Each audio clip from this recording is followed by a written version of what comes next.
ആശുപത്രികളിലും ഉന്നത വിദ്യാഭ്യാസ സ്ഥാപനങ്ങളിലും ഇരുസഭകളിലെയും വിശ്വാസികൾക്ക് അജപാലന ശുശ്രൂഷ നൽകുന്നതിനുള്ള സംയുക്ത മാർഗരേഖ കത്തോലിക്ക യാക്കോബായ സുറിയാനി ഓർത്തഡോക്സ് ദൈവശാസ്ത്ര സംവാദ കമ്മീഷൻ യോഗത്തിൽ അവതരിപ്പിച്ചു.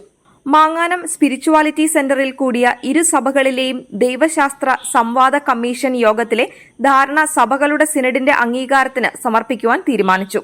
ആശുപത്രികളിൽ കഴിയുന്ന ഇരുസഭകളിലെയും രോഗികൾക്ക് അത്യാവശ്യ സന്ദർഭങ്ങളിൽ രോഗീലേപനം, കുമ്പസാരം, വിശുദ്ധ കുർബാന ഇവ അവരുടെ സഭയിലെ വൈദികരിൽ നിന്ന് ലഭ്യമാക്കുവാനുള്ള സാഹചര്യങ്ങൾ ഉണ്ടാക്കും.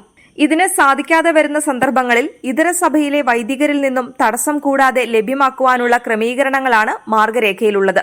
ഉന്നത വിദ്യാഭ്യാസ സ്ഥാപനങ്ങളിൽ ഇരുസഭകളിലെയും വിദ്യാർത്ഥികൾക്ക് അവരവരുടെ സഭയിലെ അജപാലന ശുശ്രൂഷ ലഭിക്കുന്നതിനുള്ള ക്രമീകരണങ്ങളും മാർഗരേഖയിൽ പറയുന്നുണ്ട്. 1984 കത്തോലിക്ക സഭയുടെയും സുറിയാനി ഓർത്തഡോക്സ് സഭയുടെയും സഭാതലവന്മാർ ഒപ്പുവെച്ച ഉടമ്പടി പ്രകാരം അത്യാവശ്യ സന്ദർഭങ്ങളിൽ ഇതര സഭയിൽ നിന്നും ഈ കൂദാശകൾ സ്വീകരിക്കുവാൻ അനുവാദം നൽകിയിട്ടുണ്ട്. അതിന്റെ അടിസ്ഥാനത്തിലാണ് 1994 കത്തോലിക്ക സഭയിലെയും യാക്കോബായ സഭയിലെയും വിശ്വാസികൾക്ക് സഭാമാറ്റം കൂടാതെ വിവാഹബന്ധത്തിൽ ഏർപ്പെടുവാനുള്ള ഉടമ്പടിക്ക് രൂപം നൽകിയത്.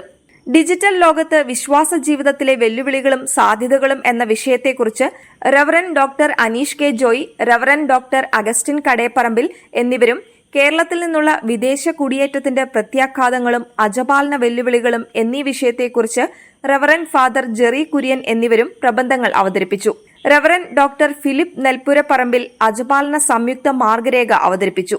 ഇരുസഭകളും നാളിതുവരെയും ഉണ്ടാക്കിയ സംയുക്ത ഉടമ്പടികളുടെ അവലോകനവും ഈ ഉടമ്പടികൾ ഇരുസഭകളും പൂർണ്ണമായും നടപ്പാക്കുന്നുവെന്ന് ഉറപ്പുവരുത്തുവാനുള്ള തീരുമാനങ്ങളും ഉണ്ടായി.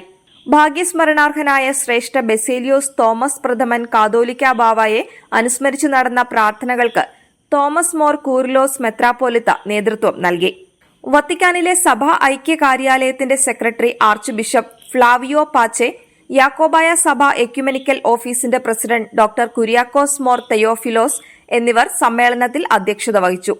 കത്തോലിക്ക സഭയെ പ്രതിനിധീകരിച്ച് bishop Mar Joseph Kallarangatt, bishop Thomas Mar Koorilos, bishop Silvester Ponnumuthan, reverend doctor Jacob Thekkeparambil, reverend doctor Augustine Kadeparambil, reverend doctor Philip Nelpurapparambil, father Hyacinthe Destivelle തുടങ്ങിയവർ പങ്കെടുത്തു. യാക്കോബായ സഭയെ പ്രതിനിധീകരിച്ച മോർ അന്തിമോസ് മാത്യൂസ് മെത്രാപ്പോലിത്ത, വന്ധ്യ ഡോക്ടർ ആദായി ജേക്കബ് കോർ എപ്പിസ്കോപ്പ, വന്ധ്യ ഡോക്ടർ കുര്യാക്കോസ് മൂലയിൽ കോർ എപ്പിസ്കോപ്പ, reverend father Daniel Thattarayil, reverend father Jerry Kurian, reverend father Grigor R Kollannur, reverend father Biju P M, doctor Saliba Rambachan, deacon doctor Aneesh K Joy എന്നിവർ പങ്കെടുത്തു.